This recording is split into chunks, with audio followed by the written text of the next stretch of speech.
ಅದು 2024ರ ವರ್ಷ.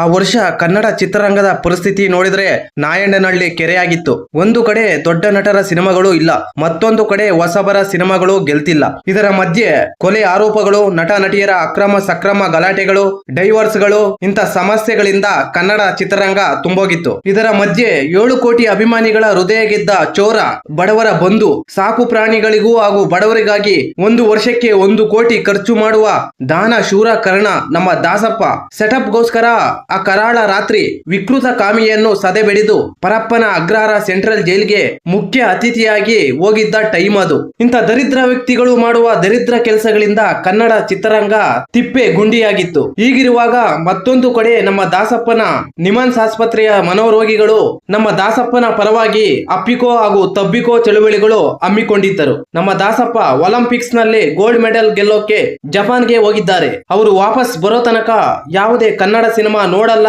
ಇನ್ನೊಬ್ಬರನ್ನ ನೋಡಕ್ಕೆ ಬಿಡಲ್ಲ ಅಂತ ಕನ್ನಡ ಪರ ಘೋಷಣೆಗಳು ಕೂಗ್ತಿದ್ರು. ಇಂಥ ಕೆಟ್ಟ ಪರಿಸ್ಥಿತಿಯಲ್ಲಿ ಸ್ಯಾಂಡಲ್ವುಡ್ ಗೆ ಸ್ಟ್ಯಾಂಡ್ ಕೊಟ್ಟಿದ್ದು ಮಾತ್ರ ನಮ್ಮ ಸ್ಯಾಂಡಲ್ವುಡ್ ನ ಭೀಮಾ ದುನಿಯಾ ವಿಜಯ್ ಅವರು. ಅಲ್ಲಿಯವರೆಗೆ ಥಿಯೇಟರ್ ಕಡೆ ಮುಖ ಮಾಡದ ಜನ ಭೀಮಾ ಸಿನಿಮಾದ ಮೂಲಕ ಎಲ್ಲಾ ಪ್ರೇಕ್ಷಕರು ಥಿಯೇಟರ್ ಕಡೆ ಬಂದರು. ಈ ಭೀಮಾ ಸಿನಿಮಾದ ಮೂಲಕ ಸಿಂಗಲ್ ಥಿಯೇಟರ್ ಮಾಲೀಕರಿಗೆ ಮರುಜೀವ ಬಂತು.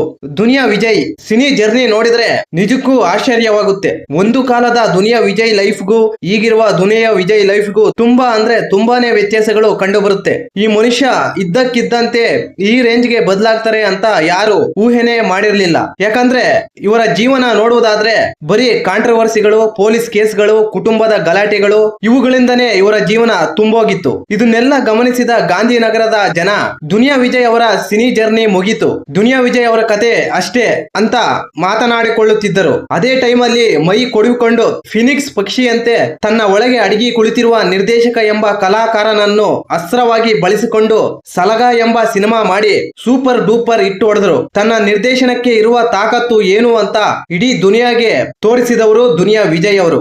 ಬದಲಾವಣೆ ಅನ್ನೋದು ಜಗದ ನಿಯಮ, ಬದಲಾದ್ರೆ ಮಾತ್ರ ಒಳ್ಳೆ ಮನುಷ್ಯ ಆಗೋಕೆ ಸಾಧ್ಯ. ಭೀಮಾ ಸಕ್ಸಸ್ ನಂತರ ದುನಿಯಾ ವಿಜಯ್ ಅವರು ತುಂಬಾ ಬ್ಯುಸಿಯಾಗಿದ್ದಾರೆ. ಯಾವ ರೇಂಜ್ಗೆ ಅಂದ್ರೆ ಕೈಗೆ ಸಿಗಲಾರದಷ್ಟು ತಮ್ಮ ಮುಂಬರುವ ಪ್ರಾಜೆಕ್ಟ್ ಗಳಲ್ಲಿ ಬ್ಯುಸಿಯಾಗಿದ್ದಾರೆ. ಅದರ ಜೊತೆಗೆ ಪರಭಾಷಾ ಸಿನಿಮಾಗಳಲ್ಲಿ ಕೂಡ ದುನಿಯಾ ವಿಜಯ್ ಅವರು ಅಭಿನಯಿಸಲಿದ್ದಾರೆ. ಹಾಗಾದ್ರೆ ದುನಿಯಾ ವಿಜಯ್ ಅವರ ಅಪ್ಕಮಿಂಗ್ ಮೂವೀಸ್ ನೋಡುವುದಾದ್ರೆ ಲ್ಯಾಂಡ್ ಲಾರ್ಡ್ ಈ ಸಿನಿಮಾದ ಮೇಲೆ ಸಿಕ್ಕಾಪಟ್ಟೆ ಐಪ್ ಇದೆ. ಯಾಕಂದ್ರೆ ನಮ್ಮ ಕಾಟೇರಪ್ಪ ಸಿನಿಮಾಕ್ಕೆ ಕತೆ ಬರೆದ ಜಡೇಶ್ ಹಂಪಿ ಅವರು ಈ ಸಿನಿಮಾಗೆ ಆಕ್ಷನ್ ಕಟ್ ಹೇಳ್ತಿದ್ದಾರೆ. ಈ ಸಿನಿಮಾದಲ್ಲಿ ದುನಿಯಾ ವಿಜಯ್ ಲುಕ್ ಮಾತ್ರ ಚಿಂದಿ ಗುರು, ಪಕ್ಕ ಹಳ್ಳಿ ಹುಡುಗನ ಗೆಟಪ್ ನಲ್ಲಿ ದುನಿಯಾ ವಿಜಯ್ ಅವರು ಕಾಣಿಸಿಕೊಳ್ಳಲಿದ್ದಾರೆ. 80-90ರ ಕಾಲಘಟ್ಟದಲ್ಲಿ ಕೋಲಾರದ ಸುತ್ತಮುತ್ತ ಉಳಿವಿಗಾಗಿ ಹೋರಾಟ, ಇದು ಪಕ್ಕ ಹಳ್ಳಿ ಸೊಗಡಿನ ಕತೆ, ಒಬ್ಬ ಬಡವನ ಕತೆ. ಈ ಚಿತ್ರದಲ್ಲಿ ದುನಿಯಾ ವಿಜಯ್ ಅವರ ಮಗಳು ಕೂಡ ಇದ್ದು ದುನಿಯಾ ವಿಜಯ್ ಅವರ ಮಗಳಾಗಿ ಈ ಸಿನಿಮಾದಲ್ಲಿ ಅಭಿನಯಿಸಲಿದ್ದಾರೆ ರಿತಾನ್ಯಾ ಅವರು. ತಂದೆ ಮಗಳ ಜುಗಲ್ ಬಂದಿ ಹೇಗಿರುತ್ತೆ ಅಂತ ಈ ಸಿನಿಮಾ ರಿಲೀಸ್ ಆದ್ಮೇಲೆ ಗೊತ್ತಾಗುತ್ತೆ. ಬರ್ದಿಟ್ಕೊಳ್ಳಿ, ಈ ಸಿನಿಮಾ ಪಕ್ಕ ಬ್ಲಾಕ್ ಬಸ್ಟರ್ ಆಗೋದಂತೂ ಪಕ್ಕ.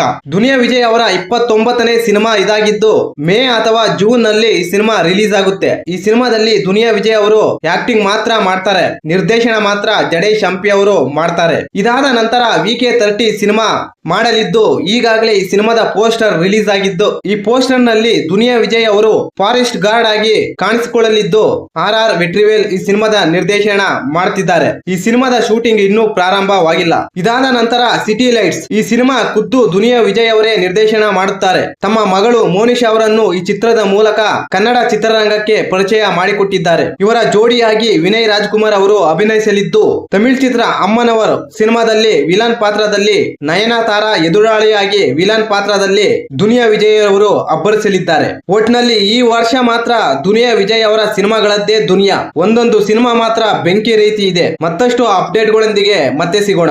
ಈ ಮಾಹಿತಿ ನಿಮಗೆ ಇಷ್ಟವಾಗಿದ್ದರೆ ಶಿವರಾಜ್ ಇನ್ಫೋ ಯೂಟ್ಯೂಬ್ ಚಾನಲ್ಗೆ ಸಬ್ಸ್ಕ್ರೈಬ್ ಮಾಡಿ, ಸಪೋರ್ಟ್ ಮಾಡಿ. Thank you for watching. ಧನ್ಯವಾದಗಳು.